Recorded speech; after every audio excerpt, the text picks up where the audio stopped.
Hi, all, and welcome to another edition of the Let's Grow Show. Um, let's see if who's going to come join.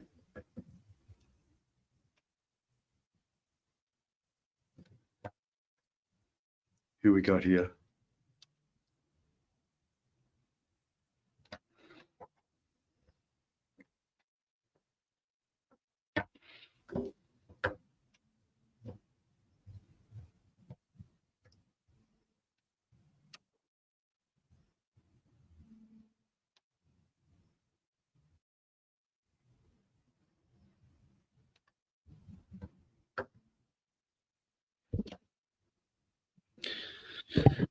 Going to see who rocks up.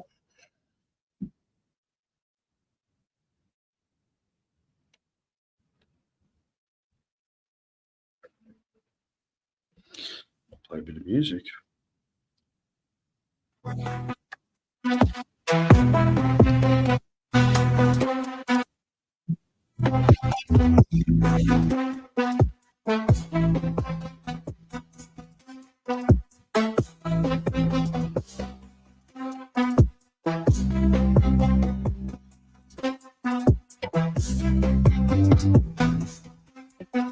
Hey, who is that?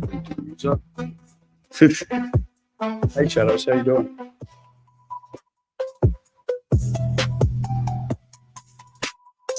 Keep my mobile phone.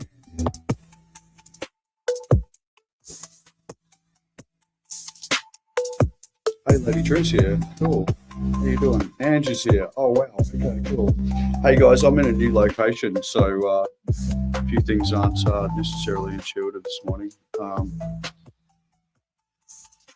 Just wanted to, and I'm doing StreamYard, so, you're welcome to join. And also, yeah, I'm good, Shadows. I'm okay. I'm okay, thank you. I'm going okay. There's a lot going on for me at the moment, but yeah, I'm okay. My thumb's not good, though. As you can see, I've got this kind of Terminator hand, which isn't great. Anyway, we'll plug on. So it'd be good to have some of you come up and join me on stage. If you can handle that. And let's start having a chat. What I'm going to do is I'm going to put the link in the comments here. Be interested to see, Shadows, if you get that on LinkedIn, actually.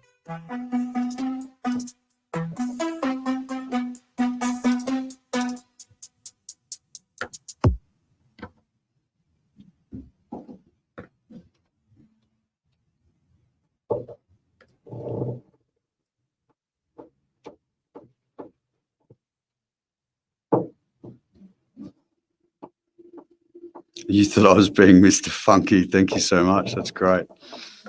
Maybe, Ange, could you come up and join me on stage for a second and see how we go?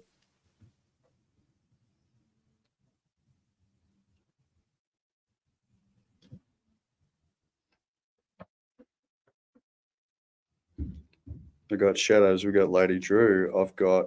Do I have Alex in the room? Liz Lexi in the room? Is that right? Feel free to comment.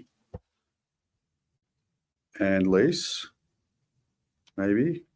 Nicole Rubin. She's not in the room, is she? That would be hilarious. That would be great.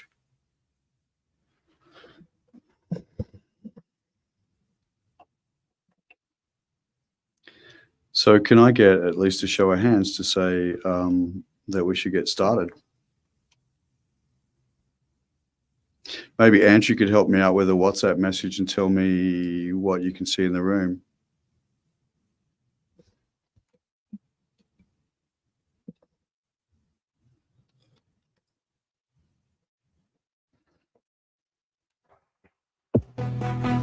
Hey, hi Lexi, how you doing?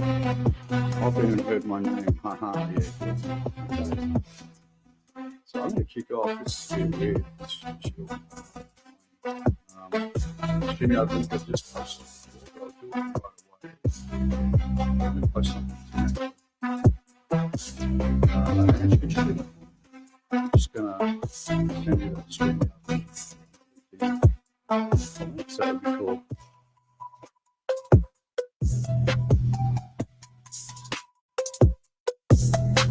So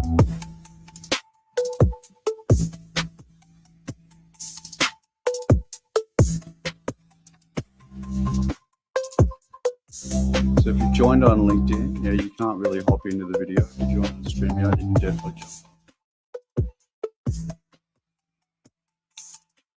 So Ange, just let me know if you put that on. Yes, in the comment section, Ange, just put it on your WhatsApp message. This is clunky. I do apologize. Hope you're all doing well. Perception, huh? You know, I thought this was going to be amazing because I'm in the office for a change. And, I guess that's kind of cool because I have ridiculous internet speed. I have the room here. I've got a whiteboard that I can do a bit of playing around and stuff like that, which is kind of cool. And on video, and I think Lexi's been encouraging to do a StreamYard once a week. I'm keen as long as I get some of you other guys on stage. Also, just FYI, I'm pretty sure the link to it is in the event on LinkedIn at least, which is the app for StreamYard guests, which looks pretty cool to me actually. So I'd be keen to see if some of you want to hack into this meeting that way using that. Happy Tuesday, Lisa, or Wednesday actually. It's Wednesday, Lisa. Come on, it's Wednesday in the real world. Yeah. So yeah, just wanted to see if some people wanted to hack into that app as well and see if they want to play there. That would be really cool. So today we're really picking up on last week's session around perception. And I'd be keen to hear from you in comments about any thoughts you've had about the way perception shapes what we do, who we are, how people perceive us. And I'm going to share a little bit of a personal story here. We got some, before I do, we got some exciting sessions coming up. I'll let you know a bit more about toward the end of this session. Getting some really good conversations happening, which is great. And yeah, some exciting co-host possibilities coming up too, which I'm looking forward to bringing you. But interested to hear your thoughts that you may or may not have had since we last caught up. Awesome to see you here, Lady Drew, as well. So welcome. It's great to have you guys in the room and your ongoing support. I'm still in bed, waking up, just saw it. Okay, thank you. Great. Just catch up on comments here. Good morning, Boogie Baby. Thank you. Right, let's rip in to this topic. One of the key things I try to reinforce to people, and it's really, and Lexi, I hope you don't mind me saying, but in our work, we've actually spent an awful lot of time around identification, around how it is we speak about ourselves, our mission, what we're trying to achieve with other people, and the importance of that. And certainly having been in a lot of startups and transformations, sometimes situation dependent, it's about showing, I'm diving, Lexi, I'm diving. Sometimes it's about showing, or giving the perception that we're bigger than we are. Sometimes that's important. Sometimes you'll market your key stakeholders, people who are going to help you accelerate your pathway, are effectively going to want to feel like you're attached to something bigger, that you are bigger than a person with an idea. And for the solopreneur, this is so critical that we get this right, that we understand what our market would need from us from a credentials perspective, what they'd be looking for before they started playing with us. So in the strategic makeup of what we're trying to do, who we're going to become, it's so important that we get that story right. It's critical to everything. It really doesn't matter. It doesn't matter at all, actually, what it is you're trying to achieve. What matters is that you've got a very clear articulation on how you want to convey that to other people so that they want to get on board and help you accelerate that pathway for yourself. So I think, God, it's bright. I think that's one of the things I want to reinforce. The other thing to reinforce is that people don't see the world the way it is. They see the world the way they are. That is on my LinkedIn title, and it's a really important message. Um, early in business, I couldn't figure out for the life of me why people weren't more engaged in some of the hot technology that I had and some of the depth of profiling and human understanding that I was bringing to the table. I thought people would make the decision about doing profiling on customers to be more effective with customers. I thought they would make that decision because of the need to be more effective, the need to be more relatable with customers, the need to, show up in many more meaningful ways for those customers in order for that to be effective. And you're right. Thank you. I need a coffee. That it stumped me at first, and then I came to realize that I didn't get in the door unless people thought I was already doing business with credible people. I didn't get in the door until people had this perception that I was worthy of a meeting, and I found that really funny, right? Because the assumption in that is my volume okay, by the way? Just give me some feedback as I go, because this is a new room, new setup, so I could do with a little bit of that.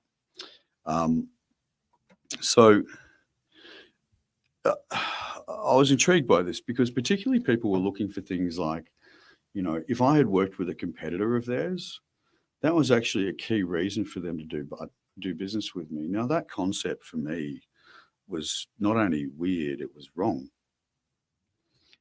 To me, it made absolutely no sense that people would use their competitors as a yardstick for why to do something, when in fact what we're trying to do is differentiate ourselves from our competitors. That is the objective. Kristen, how you doing? Good to have you here. So what was I doing wrong in that scenario? Well, I was seeing the world from the way I saw it. Thank you.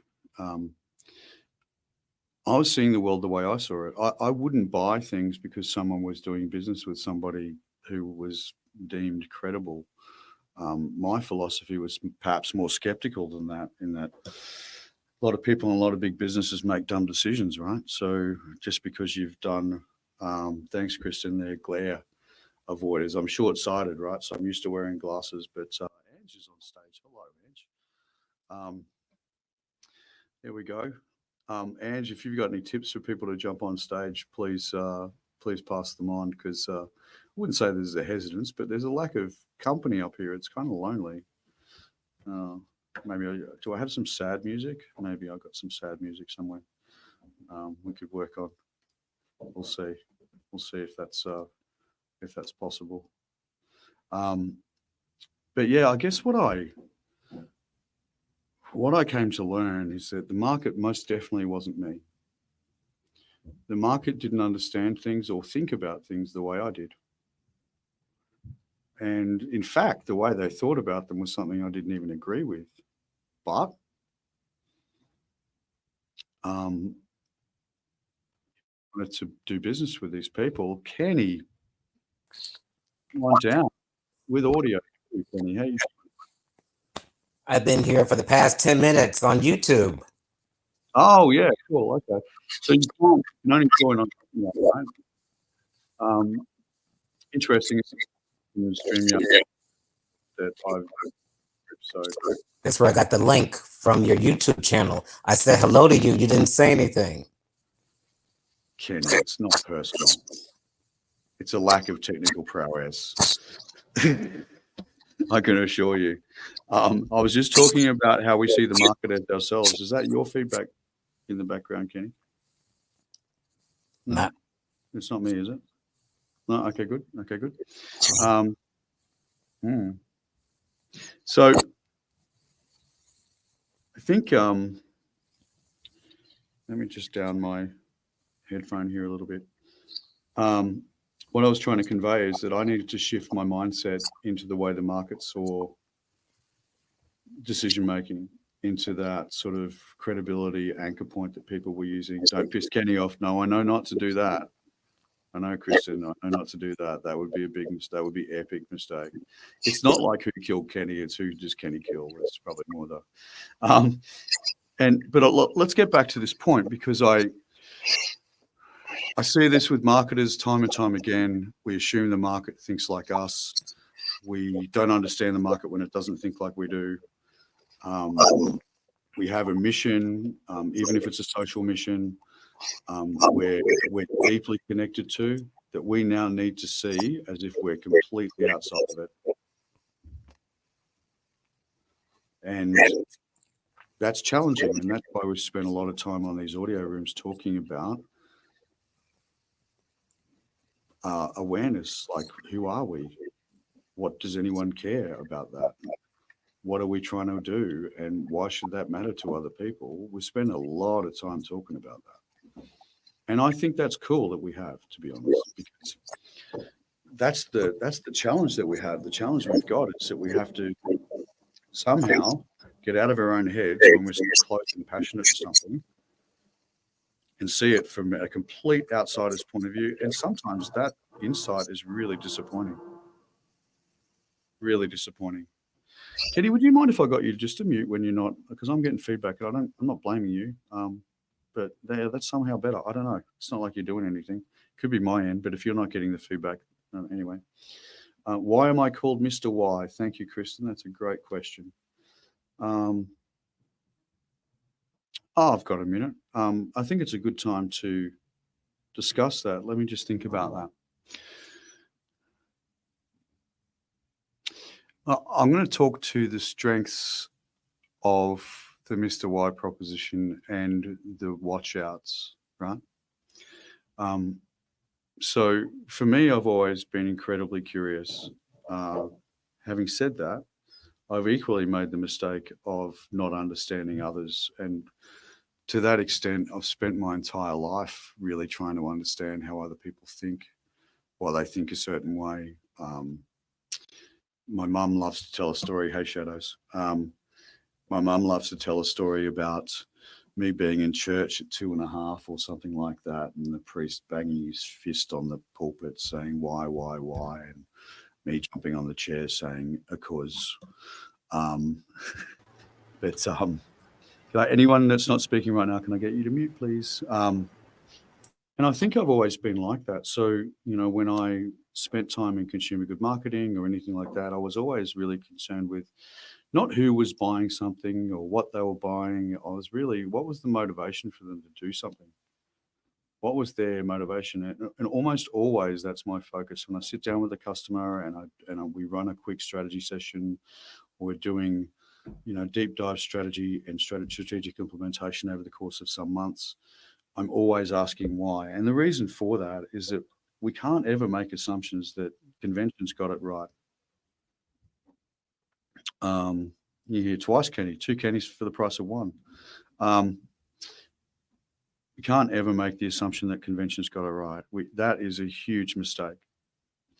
And, we do that often, actually. We look at a category that we work in, or we're starting a charity, and this is how charities raise money, and this is how they talk about things, and this is how, we deal with people who have been afflicted by a particular suffering that we're now representing, and this is how they want to talk, and this is what they want to do, without really questioning why that is and whether that's indeed relevant. And, I don't think we can assume, particularly not in today's day and age, we've got enough data points to suggest that maybe we don't have things right in a lot of different aspects. And that kind of led me career-wise to get into psychographics, because I wanted to understand why it was that people with a very different thinking pattern bought different brands that were pretty much the same product as another brand, but they were almost always consistently choosing something, and why their degree of aspiration or avoidance of risk or family focus or collectivism or whatever the key drivers of their mindset were driving that brand choice. And that just fascinated me.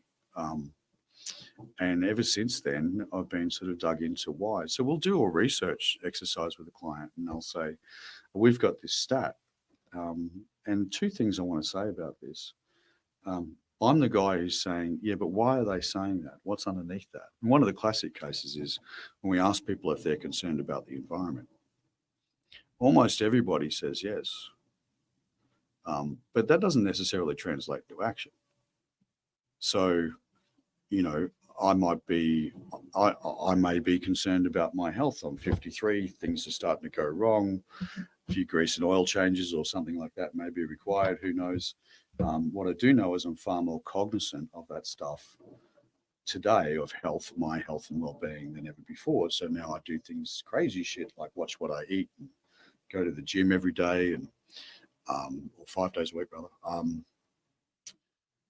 And so my actions are aligning with that concern, but that's not always true. That's not always true. So what is the gap? That's the thing that's stopping people from mobilizing to a belief. But all too often with research would say they care about the environment, but they're not doing anything, therefore they don't mean it. It's not true. It's not true. The ability to take action on things. Can you guys hear that background noise?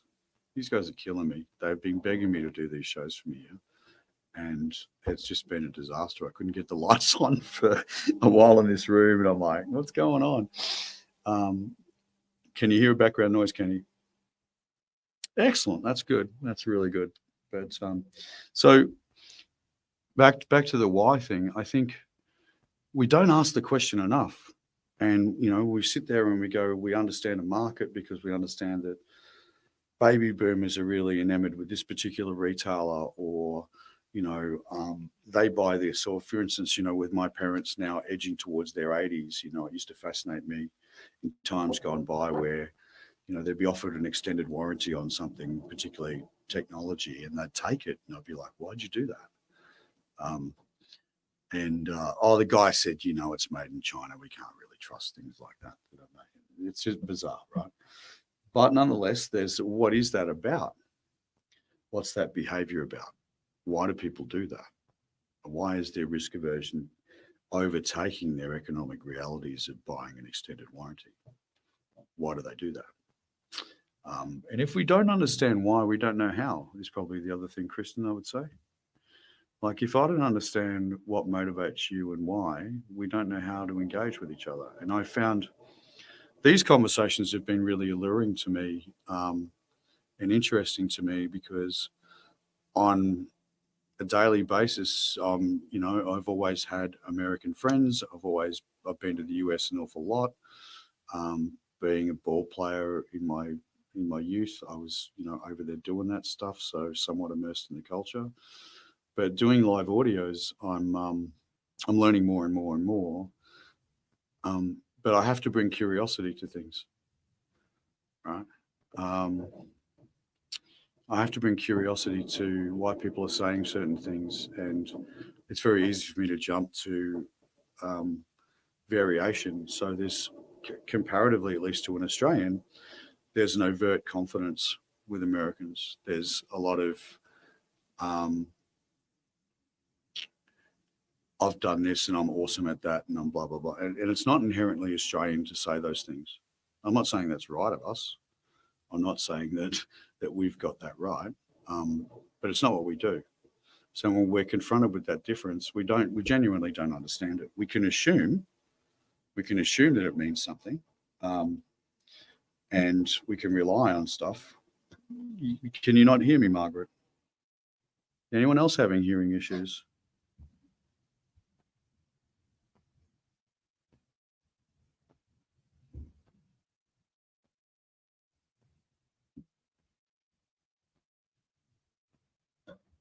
Just waiting for some feedback on that. Is everyone hearing me okay? Cool, Kenny. Thank you. Okay. Margaret, it's your fault. See, we were curious and then we made a decision. No. So, but we genuinely don't, you know, like, and I think what's fascinating to me about US culture is the binary nature of it. The I'm right, you're wrong. Thanks, Teresa. Cheers. Thanks for coming along too. I can't visually see everyone. I'm sort of multitasking here. I need to do the multiple screen thing to make that work. And that in and of itself, and we, don't get me wrong, we have that here. We have a very binary view of things here. You know, I believe in this. I don't believe in this. I believe that, abortion is evil. I believe it's everyone's right. I mean, that's been a contestable point in the US of late. I believe that, pornography, that prostitution should be illegal, but we can still have the largest pornography business in the world. I mean, there's a lot of, difficult things about trying to unpick those polaric viewpoints between us, right? And I think when we lack curiosity, we lack the ability to truly understand each other. And and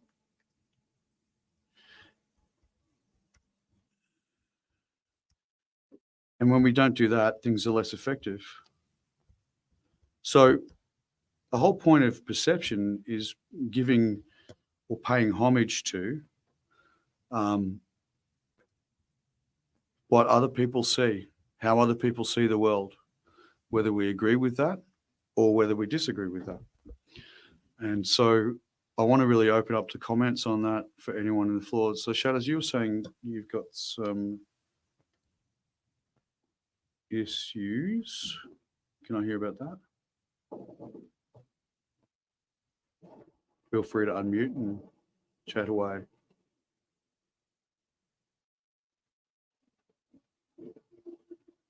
Nope.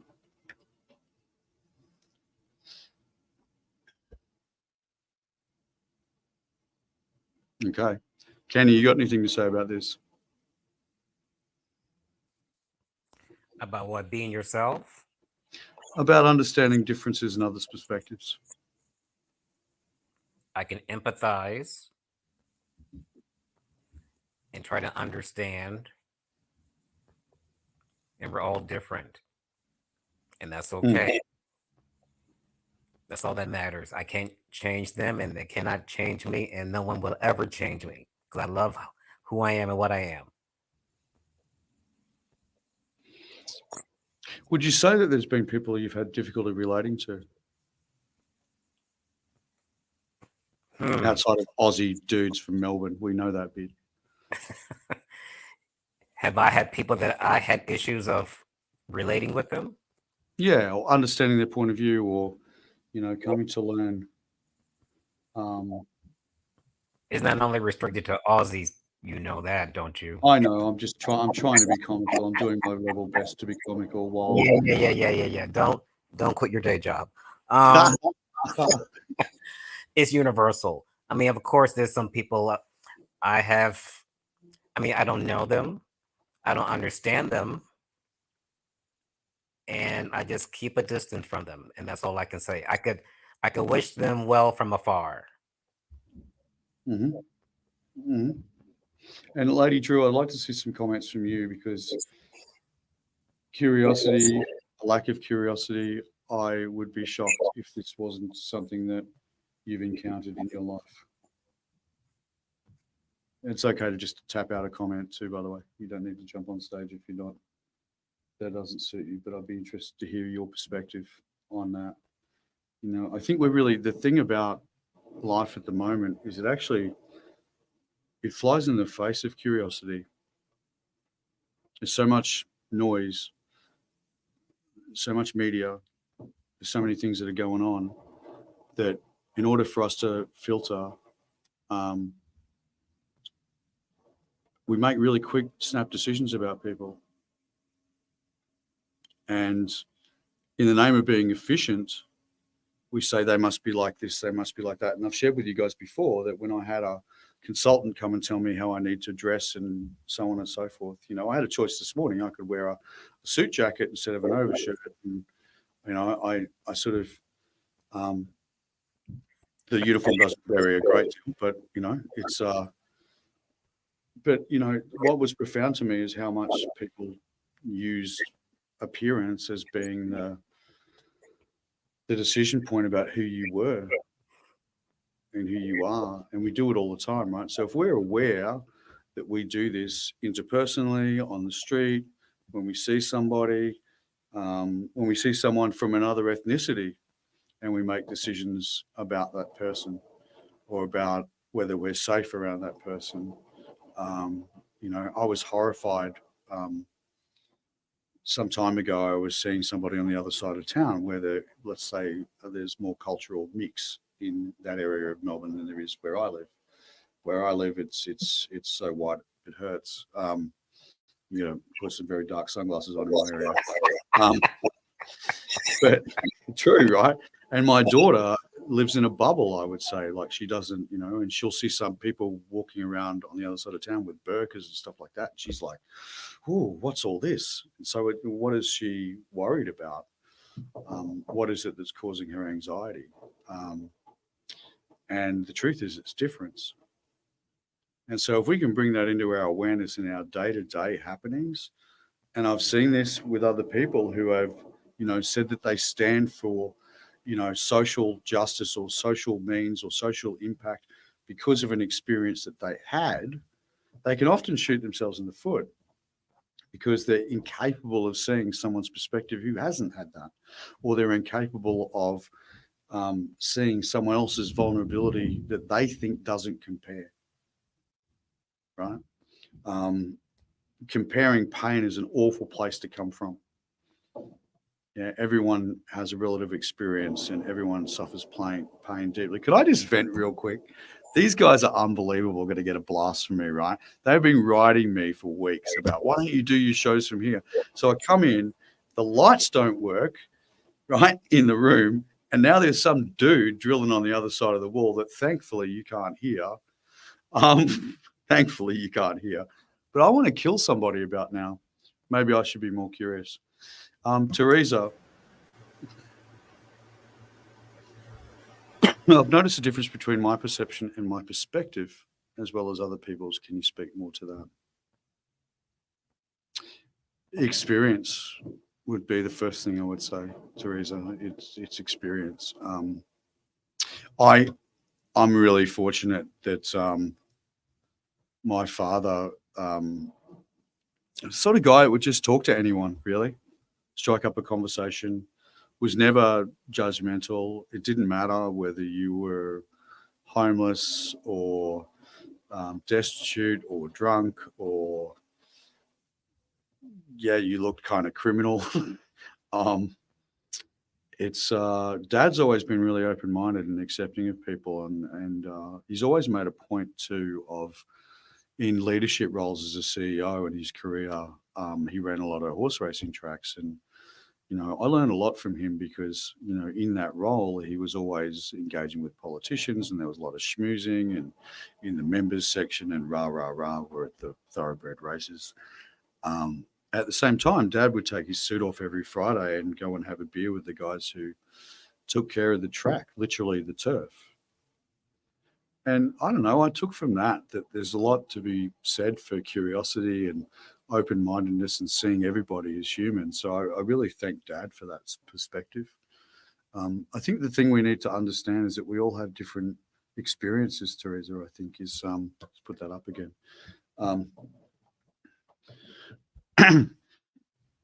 And the thing I think the common mistake that we make is that we try to get people across to our perspective first before understanding theirs, right? So, I've worked in corporate. It's okay. For the most part, I've had some great experiences in corporate and transformation exercises, which is very much CEO dependent or leader dependent. Well, I've had some pretty shit experiences too, where you'd swear you were just in politics for a living. What's my view of corporate? Oh, it's not great, not from my perspective. I don't particularly enjoy it. And I kind of feel like you get a bit stuck in those environments. But I have to take curiosity because I have friends that have spent lifetimes in big organizations who have been able to do that for the benefit of their family and whatnot. So, Lexi's popped in. Hey, Lexi, how you doing? How you doing? Good. Hi, Kenny. Hi, Hi. Angela. Hi, Shadow. Hi. How you doing?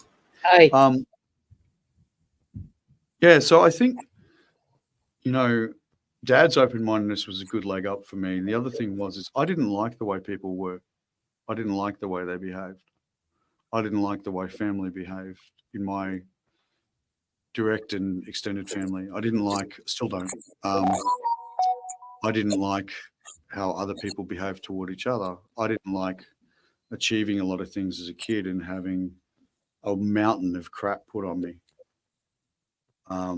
As a kid, I didn't like that. I didn't like being teased when I was overweight at 10. There's a lot of things I didn't like about other people's perspectives. But in order for me to make peace with that, or I wanted to try to understand it, particularly because I was given that upbringing that judgment doesn't have a place in connection. Now, Lexi, did you want to say something? We've already exchanged messages. No, shaking. No. Got the sunnies Unless you on. have a question to ask me, I'm just jumping in listening. I'm done. I'm so done with you. No, I'm kidding. I'm so done with you. No, I mean, I think it'd be interesting to see, one of the cautionary things about Lexi's plight is how much will people be freaked out by her story and is freaking out what we're trying to achieve. It's a tough one because in one hand, we're trying to balance the reality of what happens with people out there who deserve, like any other human, to have every opportunity that there is in life. And how much of that story people can cope with. I'm disappointed. I was disappointed through the pandemic about people's lack of empathy for other people who was genuinely struggling. It was terrible. In my mind, I was like, wow, as long as I'm okay, Jack, I don't mind. Toilet paper got sold out in all the affluent areas because they had the financial capacity. And most importantly, they didn't give a shit about anyone else. No pun intended. But that disappointed me. I was genuinely disappointed in that. There were some great things that happened in COVID. There's some really good examples of humanity coming together, trying to get around each other at a difficult time. There were some horrific examples from corporate and government about how to message this, how to take care of people when they're in a vulnerable state. It was appalling. It was appalling. And certainly what we learned is how transactional we are and how little companies and governments really understood about us. When you go through a pandemic and you go through this psychosocial regression where you suddenly lost control, you suddenly lost control of the things that you have gained an entitlement to through your life. Wow, that's pretty full on. That's pretty hectic. And when we were locked down here I never remember the number of days. It could be just a trauma thing that I just cover it over. But a lot of days, 300 days or something, we were locked down here in Melbourne. Anyone wants to Google that, that'd be great. I just can't multitask that well. But it was really disappointing how government behaved, how government behaved towards small business, how government continues to behave towards small business, how sometimes people behave, particularly around hoarding and things like that. It was disgusting, right? Did I understand it? Yep. Yeah, I do.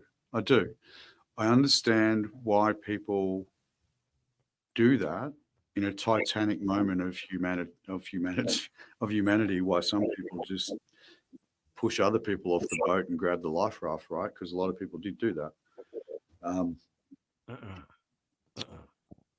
I'm not saying I understand it that I would replicate it, Kenny. I'm just saying that I understand the mindset that it takes to get there. Hoarding toilet paper? Hell no. Sorry? Hoarding toilet paper? Hell no. That's what they were doing here. Yeah, absolutely. Same here. It's crazy. And we manufacture it here. It's not nuts. It's one of the few things we don't import into Australia. But yeah, I think my curiousness around that was that level of, when we talk about this from a consumer metric perspective, that when you get up into a higher affluence and you're actually out there achieving things in the world and you actually potentially come from a background that's given you more opportunities and materialistic benefits of life, you can become more self-centered. You can become more individualistic. You do become more individualistic. We see this variation in cultures that are collective in nature, such as the Indian culture or Punjabi culture and the and Mandarin-speaking cultures where there's a collectivism, but it's a different collectivism, and the individualism either doesn't occur in Punjabi communities or does so very, very minimalistically away from the group or the tribe, so to speak. And in Mandarin speaking cultures, a lot of people are trying to break through individual expression through brand choice and things like that. And we see that a lot of these top brands now you're hammering. Oh man, this guy's gonna, wow, this guy's gonna, seriously? Fuck. Come and do your show at my place so I can drive you crazy. So anyway, I won't mention where I am. When I've got positive things to say about this place, I'm actually going to, give them a plug at some point. But today's not the day. But I think that exercise in COVID taught us so much about how far we've gone the wrong way and how much we've evolved apart.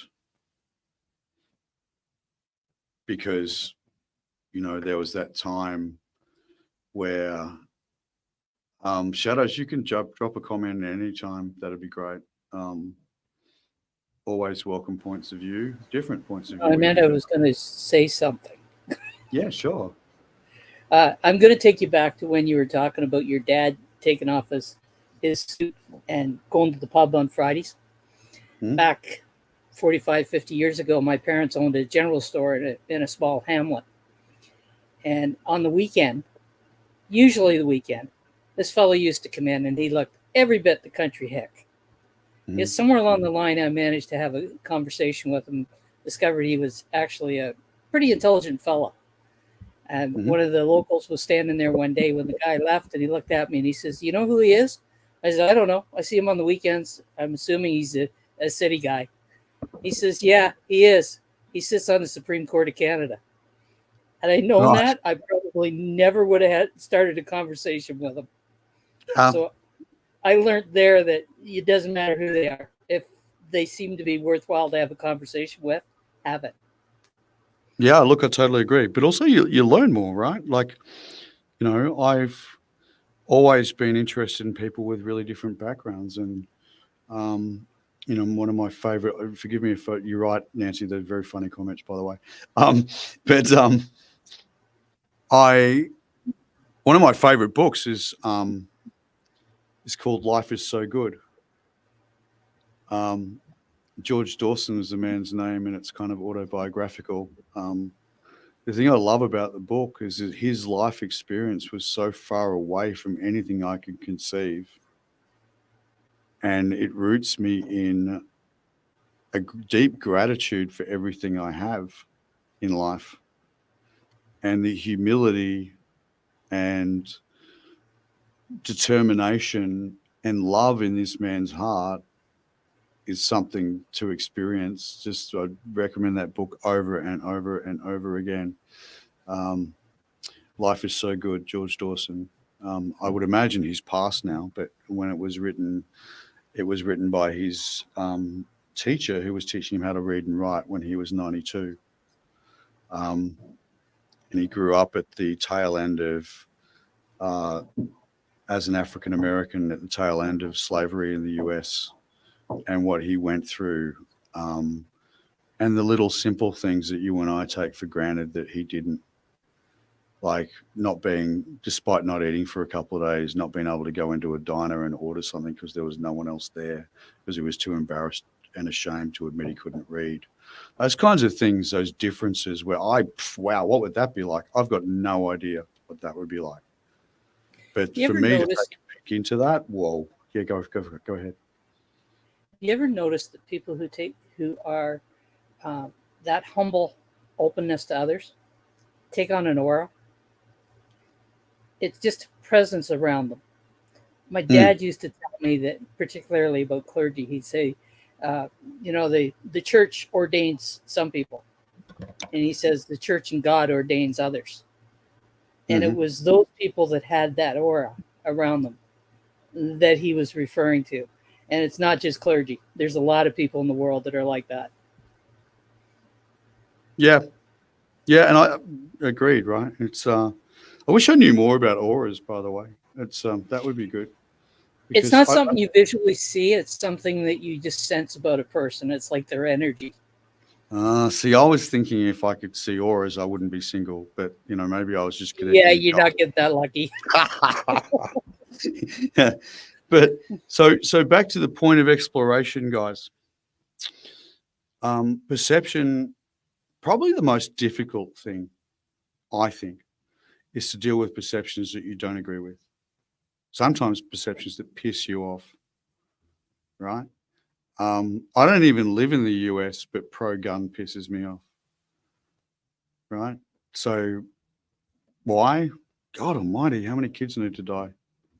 I just, yeah. Anyway, that's just my opinion, right? I have never had a deep conversation with a pro-gun dude, so give me that handicap that I've never had that conversation. So I don't know what that perspective looks like.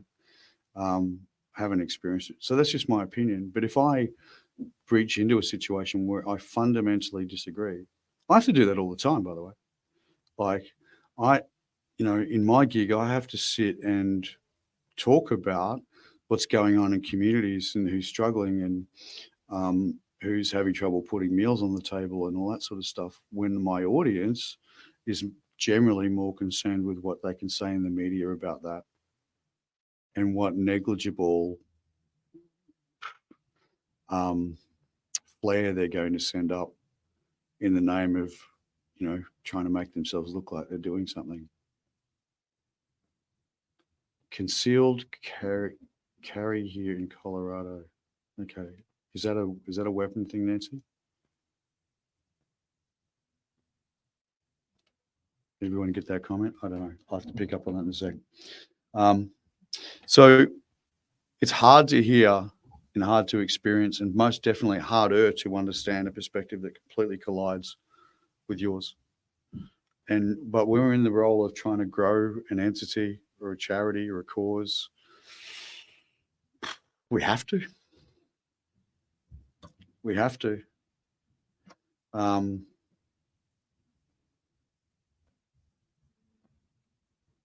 We have to lean into sometimes the discomfort of hearing a perspective that we loathe, right? I hear it all the time, when, I come from a white collar corporate background. I've heard many a time people say to me that, homeless people are just lazy, drug addict, useless, oxygen thieves that just need to get a job. Cool. I don't see how that's helpful. We're doing a show on Sunday that I'm trying to keep balance, and there's been some conjecture around. Here you go. Here's a good example about perception, and I'd love your input on this because it's kind of current. So, what's my intention with the show on Sunday about Men's Health Month? I think we only get a week in Australia, but you guys get a month, so I just jerried off that. But it's tough to try to get the messaging right so it lands. What do I really want? My objective is to get everyone, men and women, around that conversation on Sunday. I've deliberately made it audio only because I want people tend to seem, and correct me if I'm wrong, guys, but on LinkedIn Live Audio particularly, I've noticed that people are less concerned about other people's perceptions of them when they're audio only. I feel that people share more deeply on audio only. So I wanted to make an audio only program. I wanted to bring two amazing women that have done a lot of work in men's work from a psychological perspective, from a content and authoring perspective, and a beautiful man from Ontario who does some wonderful work around men's emotions and all that sort of stuff. So my intention is I wanted to bring together a curious conversation with little to no finger pointing, to talk about where men are at. Not necessarily why men need to be better. I think we hear plenty of that. I'm opinionated about this. I've lost a lot of friends. I've lost a lot of them to silence. So just this morning, I was in a back and forth on WhatsApp because that event's image is in fact a man with gaffer tape across his mouth. I'm going to come back to you, Nancy, too. And this morning I was told that it was a negative message, but for me, I think there's a truism to that statement, to that positioning. I think a lot of men are silent about things that they don't feel that they can voice. I think that is unfortunately counterproductive to men's mental health. It's unfortunately counterproductive to them being understood. It's unfortunately counterproductive to them being of service to the rest of society, particularly women. It's unfortunately a negative contributor to relationships falling apart. It's, so I want to have a curious discussion on Sunday. I do not want to have a conversation that talks about men being victimized, but I felt that gaffer tape across the mouth was a good statement because it's true. And I think silence is, and we are going to do a silence series because it was requested, or a silence show because it was requested, just me not saying anything. That was Kenny's wish, really. He just wants me to shut up. But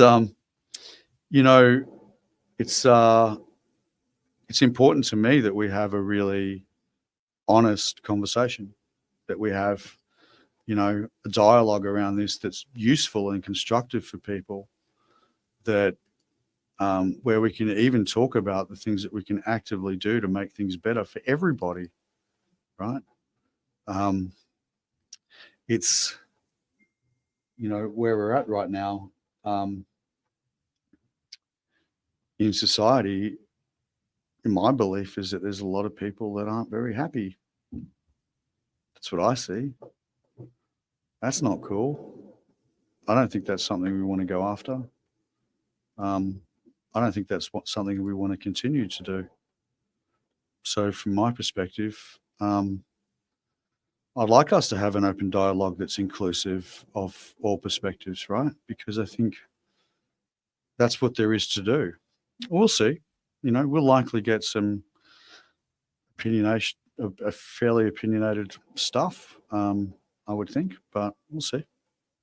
Can I pitch in? I wanted to talk about this, kind of roll back what you were saying when it came to lean into perspectives that you may differ on. I think that's when the tool of curiosity can be our greatest asset when it comes to connecting. And instead of having the walls of judgment or resisting up, especially if you may disagree, especially about a hard disagreement about it, I would actually lean in with curiosity rather than the judgments that are pushing you away or limits or keeps you in the same perception that you already have. And lean into the discomfort of learning something that you may not understand. It doesn't mean that your opinion may change. It doesn't mean that your values may change, but kind of opening your perspective to really kind of see the perception of the greater whole and being curious to understand the difference. You may not have to agree with it or like it, but for me, it's helped me really understand a lot of dynamics when it comes to service in various ways, not just with Inspire Light, but even when it just comes to my profession, as a mother, even understanding other mothers too. There may be things that they do differently. I may not fully agree with, but instead of judging them, I may just ask a question just to see as like their perception, because people live different lives, people have different cultures, and we all do things differently. It doesn't mean that one way is right or one way is wrong. It's kind of seeing past the duality and kind of to find the middle ground of understanding. It doesn't mean you have to change your values or feelings towards it, but just trying to come together with an understanding and celebrating each other's differences rather than putting each other in boxes and limitations for our differences. Agreed. Are you saying, for clarity's purposes, even though Kai wants to pipe up there, it's just, dude, come on, Mum's trying to talk. I'm kidding. But hey, dude, I'm talking to you. But are you saying no tape. No tape with the men's mental health? Yeah, no tape over the mouth. Is that what you're saying? Oh yeah, definitely. But it's finding the courage to speak up, especially for so long, men in this particular case were taught just on a general perspective in multi-cultures. I hear all around, doesn't matter where I come from, I hear the common denominator of, I was grown up as a man told by my father figures that, you know, crying is a weakness. And now there's a huge change, particularly this year, I've been seeing just on an international scale, which is absolutely beautiful. And coming to the, especially for me this year, coming into confidence and speaking up of something that's happened for me.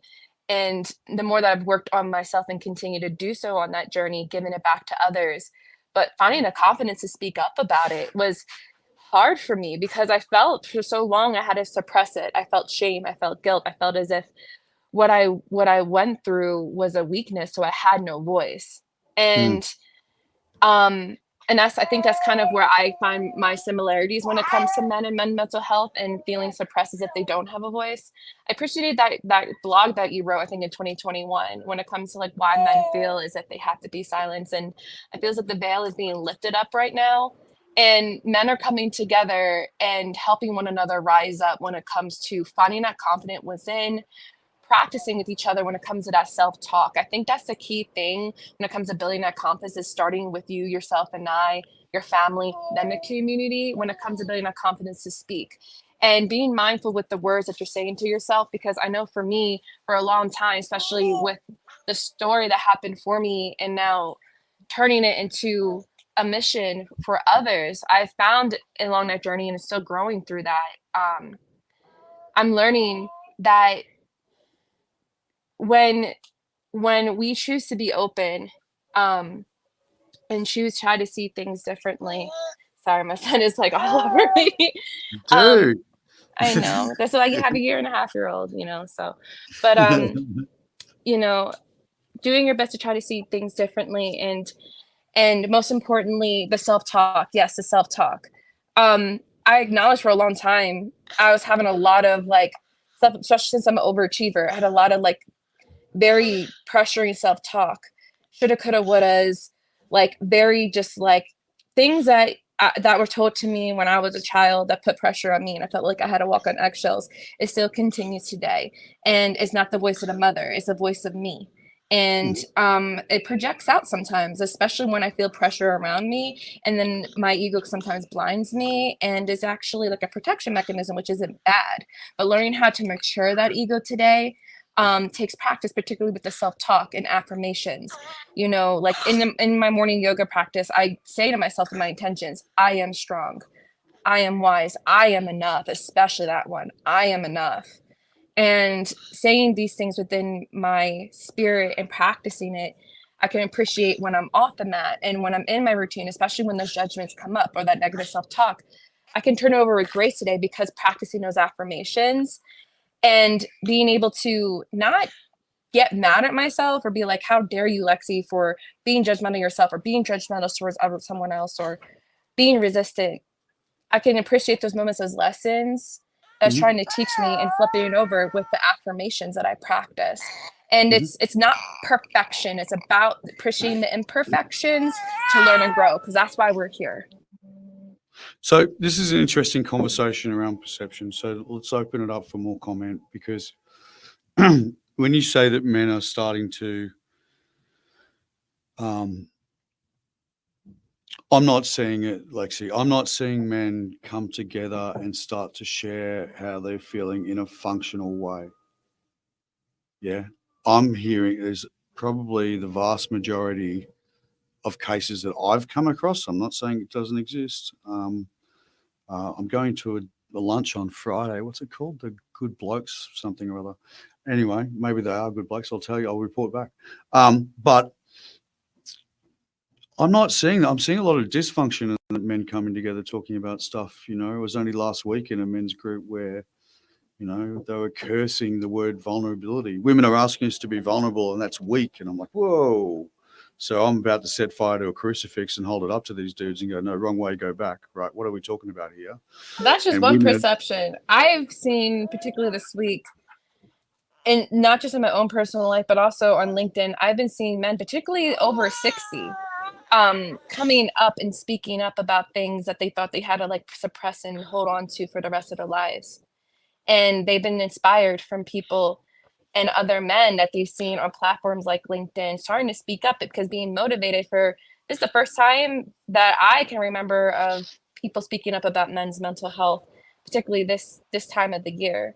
And I've seen it inspire people, maybe not as like one huge entire collective, but I choose to look at the people that are growing rather than the people who are wanting to put a facade up. And it's by a feeling, and also to listening, especially to the people, to the men in particular, raising their voices, and most importantly, asking for help. That is strength. And actually seeing them stand in their power of vulnerability and cry. And it was just so beautiful to hear and witness and honor them in that space. And you know, there's both sides of everything, you know, just like how you said, Scott, you want to see the other both sides, perception. but there's both sides, but there's right. There's Exactly. an incredible imbalance in those perspectives, Lexi. So the first point of inquiry and curiosity is a lot of men, particularly over their 60s. Why is that? Do people under 60 feel less safe? Are they more cautious? Why is that? Why is that, you know, the rise of these groups that come together? I think it's easier for men's ego to blame other people for things, right? It's easier for women's ego to blame men for things. It's just easier. There's less accountability in that score, right? I still think we are by measure silent. I think potentially that's the Aussie in me too. We don't tend to speak up as much. That is true. There's I was going to call it stoicism, but it's not. It's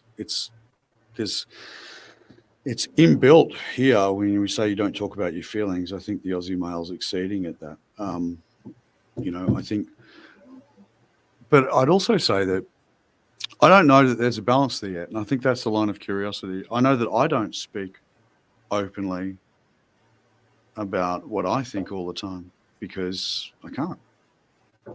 I can't for fear of retribution from people, for fear that I might be standing for men and then apparently it's a tug of war and I must be therefore standing against women. I've had that vitriol.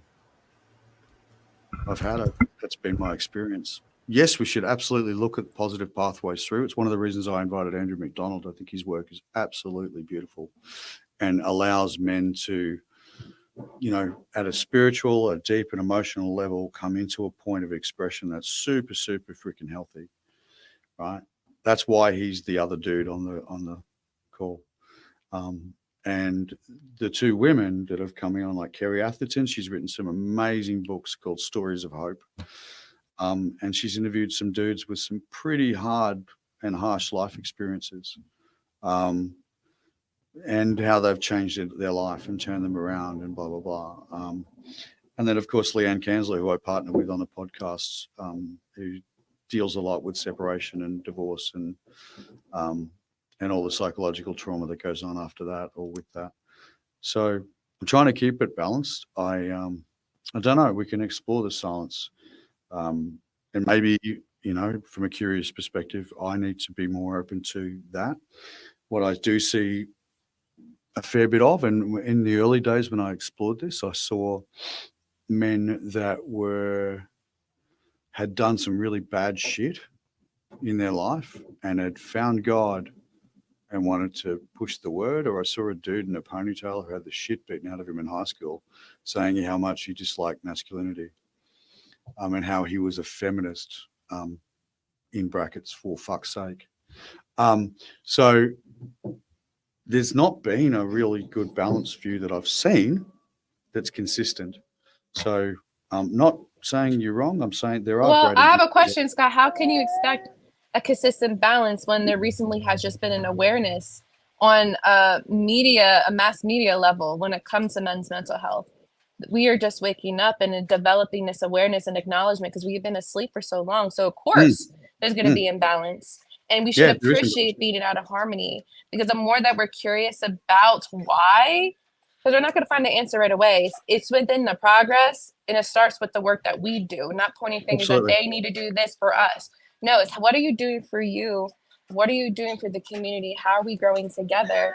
And it starts by honestly being open, willing, and teachable, and asking for help, and not being afraid to do so, and being curious as to what platform or resources will be able to assist you with what you're seeking, what you're needing to help you stand in vulnerability and power, and not in victim today, because we are all waking up.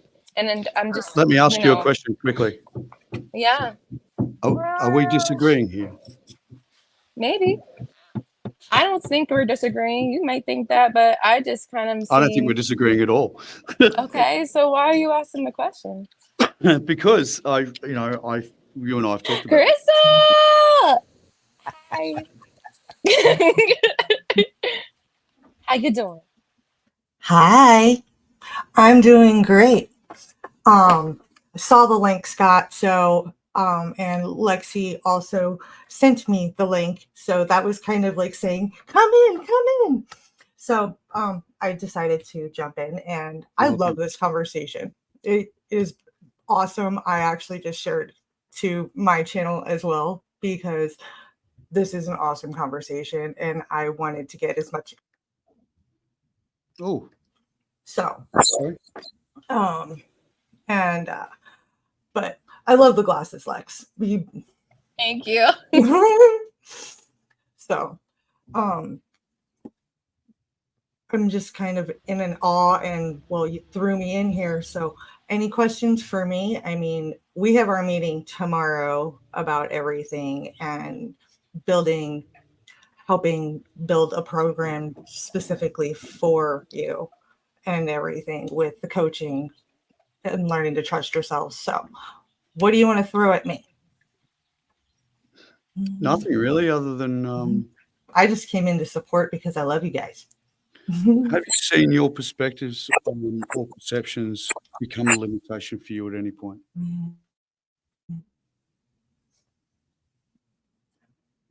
Okay. My perspective, you were just breaking up a little. I'm sorry, Scott. What was it? My perspective on what? Anything. Have you seen them getting in the way? Something else, or understanding others? Honestly, when it comes to perceptions of others, I've had to reteach myself to go with my gut. But at the same time, people do grow and change. And you and I are both prime examples of that, Scott. When we first met, we were both in dark spots. Both of us. I own it. I was there too, and we've both grown and, changed and risen above a lot of our demons. We still have some when it comes to our family life. I own it, just as much. But perceptions change. We've grown, we've changed, we've matured. Our values have grown as well. So when it comes to perception, it's only, I have to say, 50% with me, because your perceptions can change. And yeah, you don't judge a book by its cover. You can't. I mean, yeah, I'm missing my front teeth. A lot of people judge me because of it. Yes, I am. In 1 month, it will be fixed. Awesome. Yay. Excited. Don't get me wrong. It will help my self-esteem personally and everything. Absolutely. But at the same time, my effed up grill is not me. It's not who I am. It doesn't define me, but a lot of people have perceptions of me because of it. Yeah, for sure.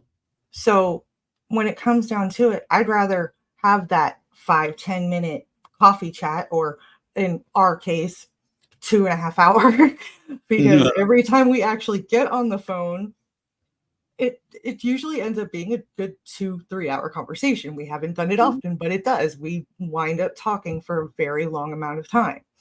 So I'd rather get to know somebody and not just judge them by what I see, by that first perception, because perceptions can be tainted by outside sources and everything else. So when it comes down to it, I lead from my heart, and I'd rather get to know somebody and make my own judgment calls.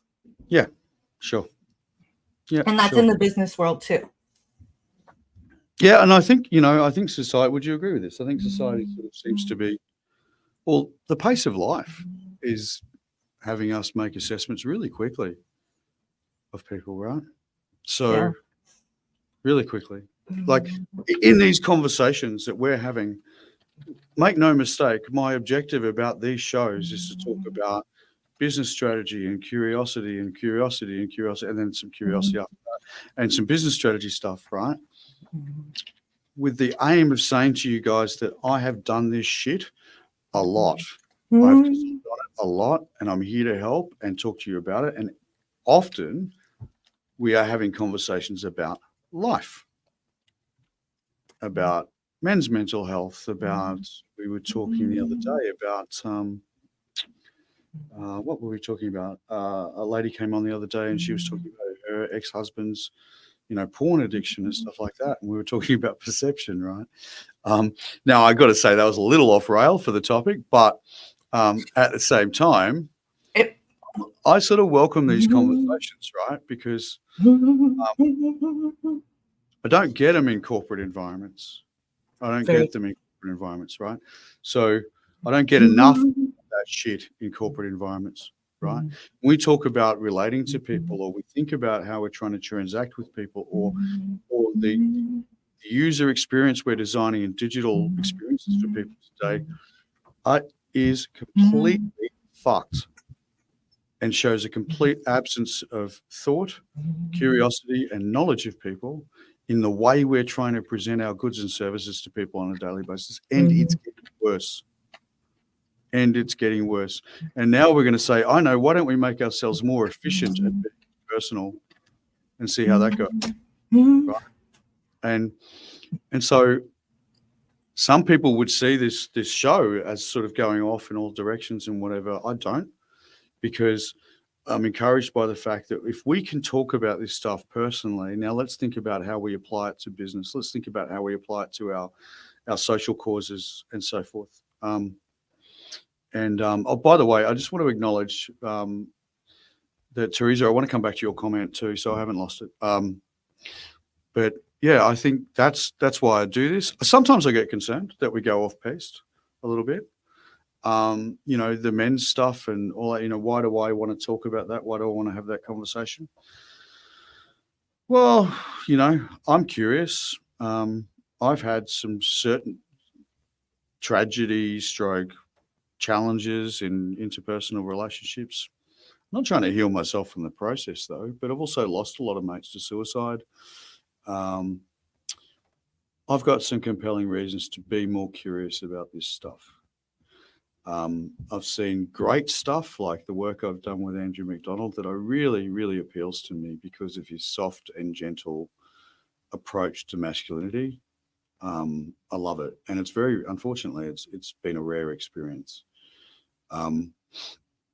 At the same time, I hear other things like, I'm trying to remember the guy's name, Paul somebody or other, American guy who wrote a book called How to Get Rid of Crazy. Right. and his view on, he's married incidentally, which just fascinates. But his view was like, if I was to give you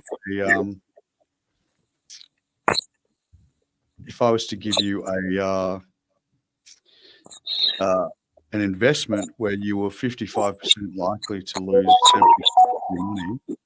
Can you mute, please, if you're not speaking, anyone?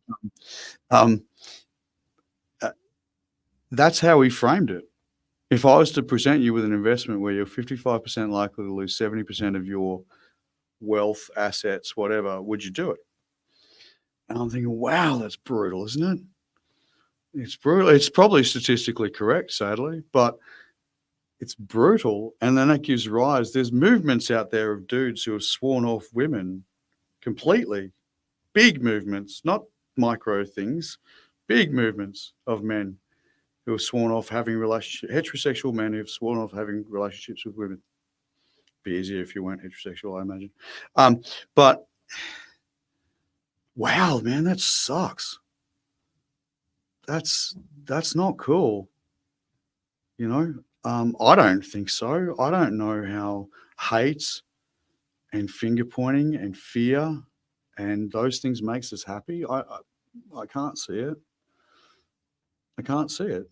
Why did I start this thing with Leanne? We're not having enough conversations about this shit. Not because I'm an expert. Not because I'm an expert at all. But because I want to ask the questions, because I want us to have open conversations. I want those conversations to be between men and women. A lot of guys say, you know, we're sick of, you know, I was on a call this morning. I'm sick of men being told how to be men by women. I don't think I've ever said that. Can I kind of see that point of view? Yeah. Be better, do better. Be more like me. Okay. Sometimes in, yes, we can. Sometimes in my, like experience, it's like, you know, with particularly women I've worked with, it's kind of like be less like me. But I want to go back to Teresa's question. So let me find, oh, wow, got to do some scrolling here.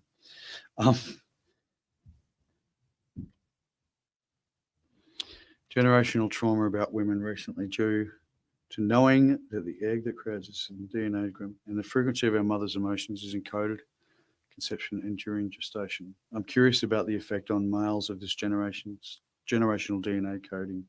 Gabor Mate, who's an awesome dude, should be listened to. I think he's got some amazing things to say about trauma and how that plays out in life. Every man is still looking for his mother in the relationship he has with his partner.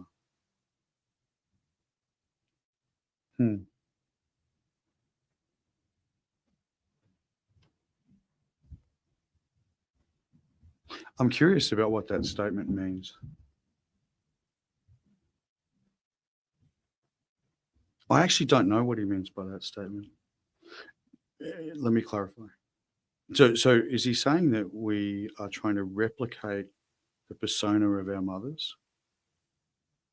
That we are looking for someone to take on the mother role? Maybe that was absent in our lives? I'm not sure. I'm not sure what he's saying about that.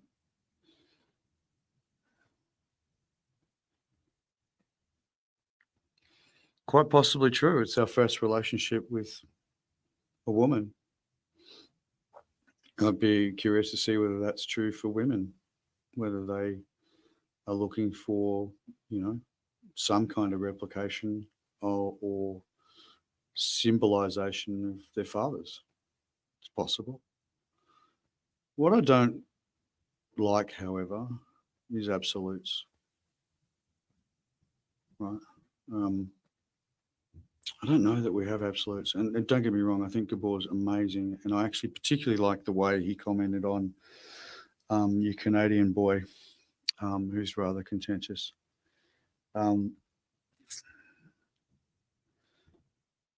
Because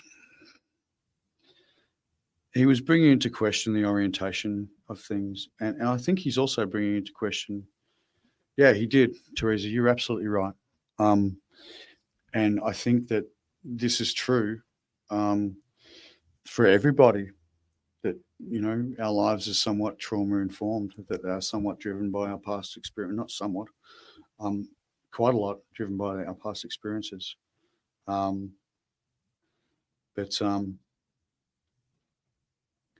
Yeah, I think all that's true. I think that's true for potentially men and women. Like I've argued before that men didn't want to be like their fathers of my generation. Men of my generation didn't want to be like their fathers. And I've also argued that I haven't met many women that wanted to be like their mothers. But let's bring curiosity to that. What's that about? But moreover, what can we do to work with each other on that stuff? What can we do to evolve? Yes, Yanko, thank you. That's a great comment, my friend. we remain connected through our behavior to all the people that left something into us. Yeah, you're right. We do. We do. We absolutely do. I think that that's true, but I also feel like we've reached a tipping point where we are questioning like no other time before. Are we questioning our roles, who we are,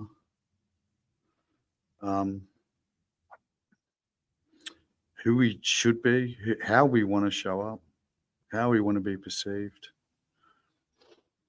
All these things are true, which brings us back to perception, right? So our perception of experiences, or rather our,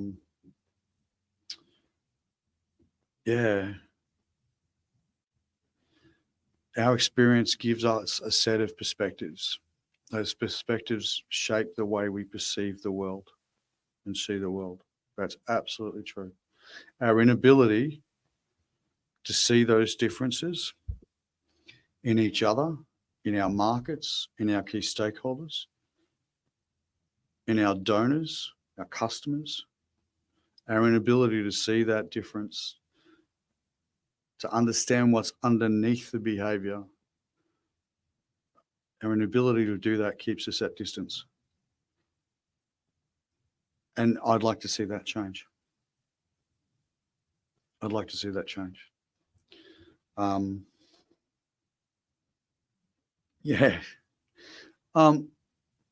like to talk to men who don't follow the whole macho thing, men who can admit they cry. God, well, okay, embarrassing fun fact for you. My daughter has famously made a lot of fun of me for crying on talent shows. You know, when someone comes up and they come out of nowhere, and suddenly they give this amazing performance, and anyway, here's Scott on the couch crying and his daughter laughing at him. So that's me. But I think it's a really valid point. And it's also been said, to balance that out, that when men have been vulnerable, women don't want it. I mean, there's some horrific articles written out there. Horrific. One I featured years ago now on my blog, softenthefuckup.com. Was it why men don't have any friends and why women wear the burden? Yuck. A horrible narrative, right? Horrible narrative.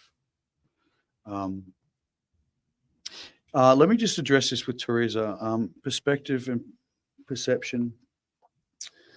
I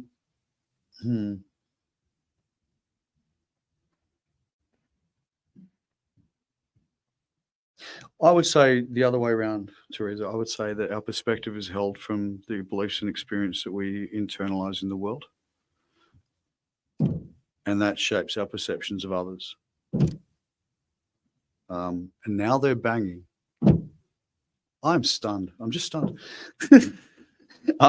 But you can't hear it, right? Lexi, just shake your head if you can hear it, or nod your head if you can. Oh, I can hear it.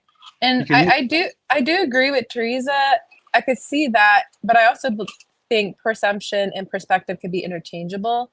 I could definitely see her understanding of that as well, or how perception is more of the internal view and a perspective is external, but they definitely can interchange for sure, especially with particular interactions, even not just with people. Just when it comes to like interconnections, when we're interacting, even when it comes to, think of like when we're walking by an ant, think of like how ants would view us and the perception of that, like even just the view. Well, they can't even see it. Hold on, it's probably like a really bad example because I think ants are blind. So think of like a small so they actually, I just realized that they think about their antennas. They connect with their antennas and they feel their way, which is actually really kind of cool. But like think of like a small insect, for example, or a small animal, like a being that can't communicate with humans.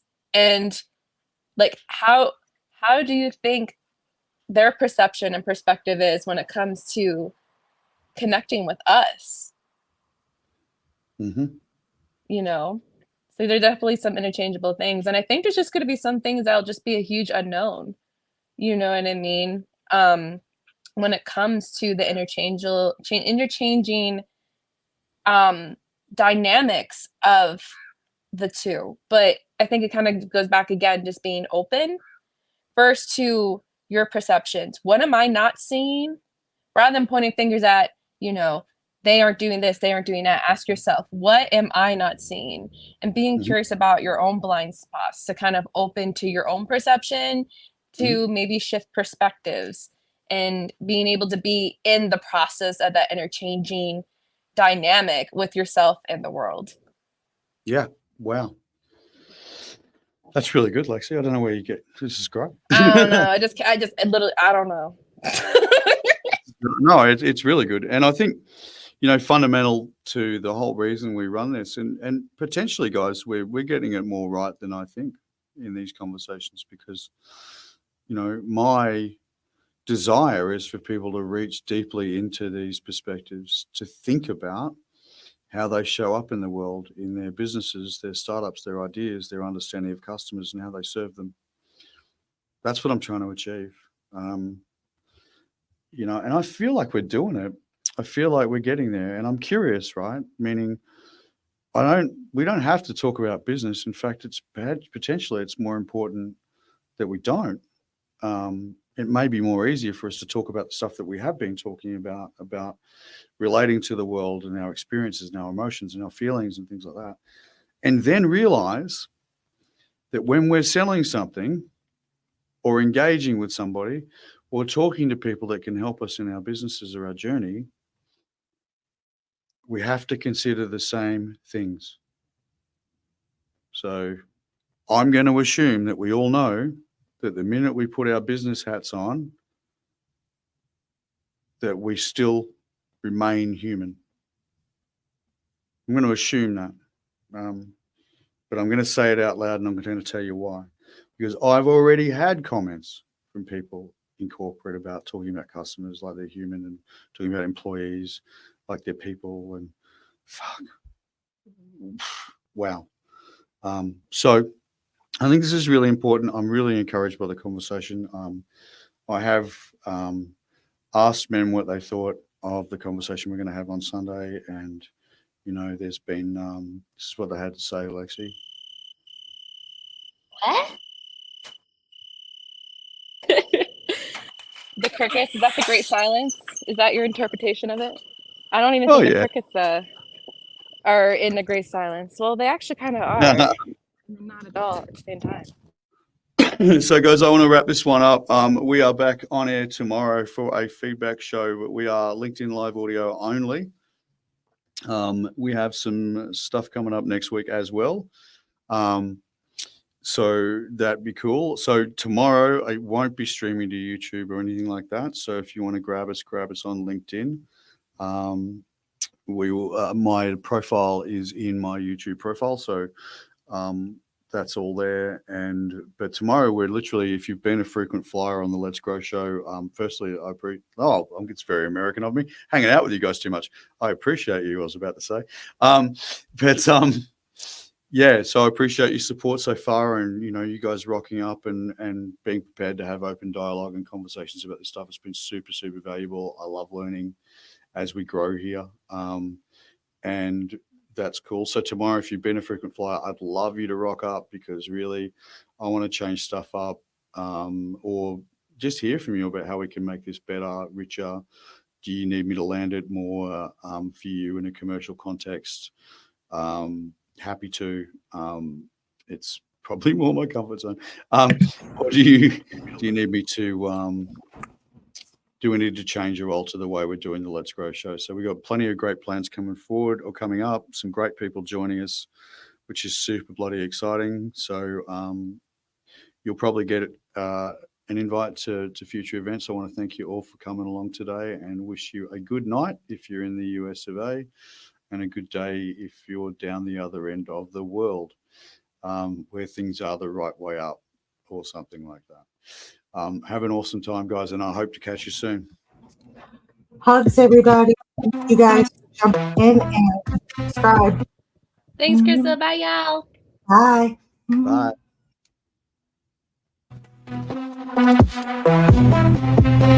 Bye.